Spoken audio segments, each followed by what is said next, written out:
السلام علیکم سامعین، 12 سفر المظفر اور 30 اگست ہے۔ خبر کا عنوان ہے گیس سلنڈر کی قیمت 300 روپے تک ہو سکتی ہے۔ مجلس اتحاد المسلمین کے صدر جناب اسد الدین اویسی صاحب کا بیان۔ دراصل 24 گھنٹے پہلے مرکزی سرکار نے گھریلو گیس سلنڈر پر 200 روپے گھٹائے ہیں۔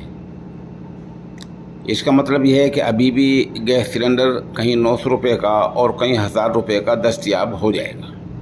یہ قیمت آج سے لاگو ہو گئی ہے۔ اس پر سیاسی رد عمل بھی آیا ہے۔ مجلس اتحاد المسلمین کے صدر جناب اسد الدین اویسی صاحب کا کہنا یہ ہے کہ اس کی قیمت 300 تک ہو سکتی ہے۔ کیسا ہو سکتی ہے، انہی کی زبانی سنیں۔ دعویٰ کر رہے ہیں، کریڈٹ لے رہے ہیں، وہ آج بھی ایک غریب کے لیے بہت مہنگی چیز ہے۔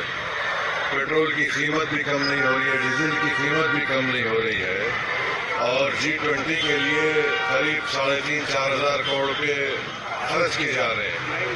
اگر وہی پیسہ گیس سلنڈر میں دیا جاتا ہے تو گیس سلنڈر 300 روپے میں آ جاتا۔ یہ بہت آج بھی قیمتیں زیادہ ہیں۔ میں نہیں سمجھ۔